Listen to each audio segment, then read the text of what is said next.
Good morning, everyone. How are you today? Welcome to episode 3 of Mindful Morning. Today, I thought we'd talk about fear. I thought we'd take a deep dive into looking at this since we talked about the inner critic yesterday. Often when the inner critic shows up, fear is also right there with it. So it's also one of the more challenging emotions to have to deal with. And oftentimes when we stop ourselves from doing things in life, it can normally be traced back to a feeling of fear. However, fear is also very important for our survival. The biggest job that your mind has is to protect you, to keep you alive. The only way it knows how to do that is if it can become very skilled at assessing danger and reacting. So it's always on the lookout, right? It's always anticipating danger, and if it suspects it at all, it's going to throw at you the worst case scenario so that it can guide you to the safest solution. So this is a primal instinct, great if you find yourself in a life or death situation, and also unnecessary to be caught up in any other kind of situation. So, let's see. Our normal response to fear is to try and avoid it or to want to stamp it out, right? Often when it comes up, because we're not in a life or death situation, we just freak out, right? It's a very uncomfortable feeling. We just want it to stop.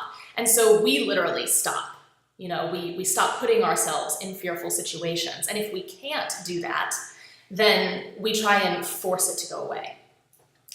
So I wanted to share with you a personal story of mine with my biggest fear in life, which is my fear of flying.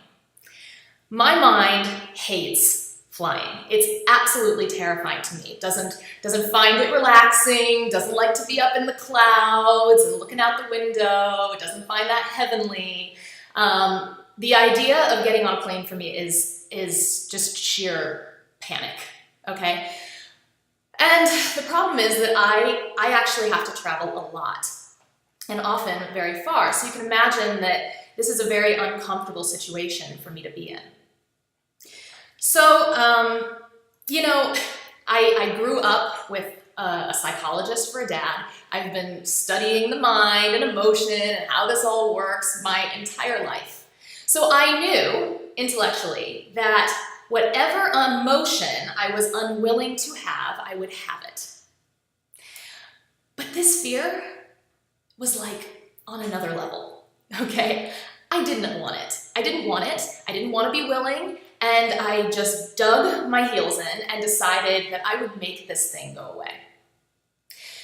So what did I do? Well, I researched everything I could find about flying, what are the statistics that something could actually happen to me? How does the plane stay up in the air? I used logic to try and get over my fear because my fear was irrational to a degree.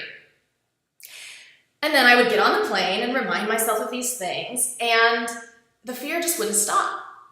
And because it wouldn't stop, I'd start to get really frustrated with myself, and then I'd feel anxious about my fear and my frustration, which made me anxious about my anxiety, and then it would basically ascend almost to a full-on panic attack, which was completely embarrassing and just made flying so much worse.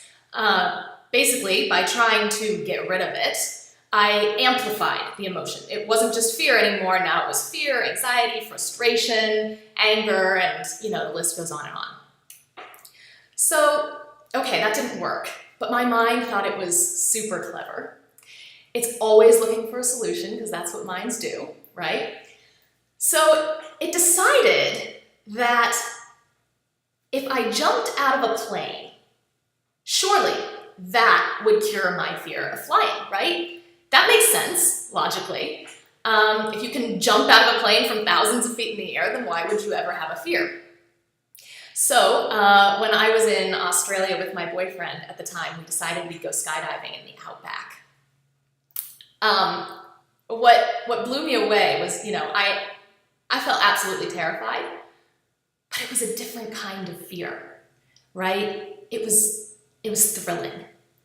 And I have to say that I thoroughly enjoyed skydiving. I loved it.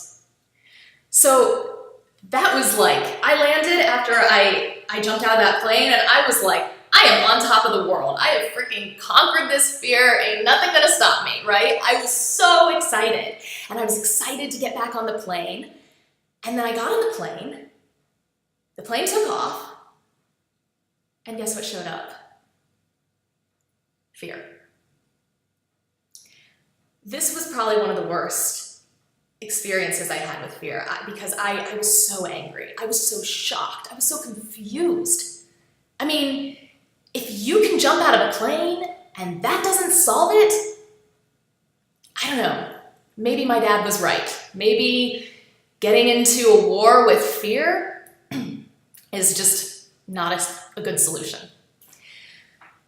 So why did this happen? Why, after everything I tried, why didn't anything work? It didn't work because fear shows up when we're outside our comfort zone and we don't feel like we have control. Which means that fear is mostly beyond our control. Jumping out of a plane, yeah, it's sort of in my control, you know? It was my choice to fall out and fall to the ground, right? So, what did I learn? Well, I learned that fear is my biggest ally. Think about it. There is no way to evolve as a person. There's no way to go beyond where you are right now if you are unwilling to step into the unknown, to go outside your comfort zone, not knowing if you'll be okay. So what did I do? I turned flying into my classroom. I had to. And I'm going to give you my curriculum, okay? Learning to be brave was the subject.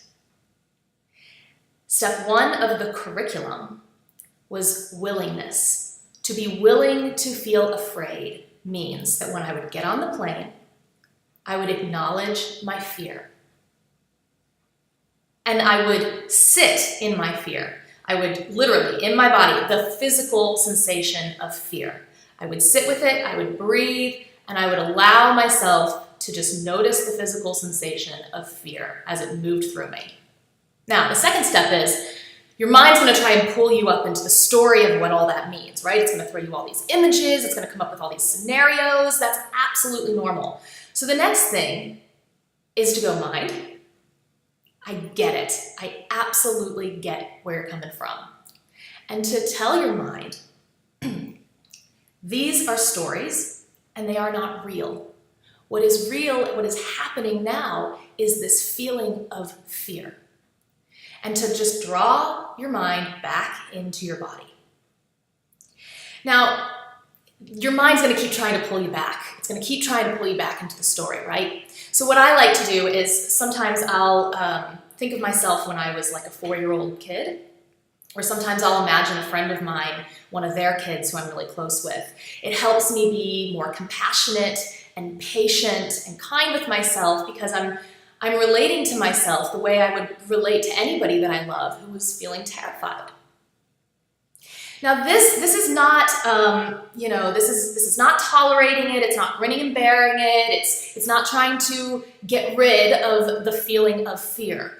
Real willingness is to be open to your experience, even if you don't like it. To be willing to make room for the uncomfortable so you can get to your next destination in life.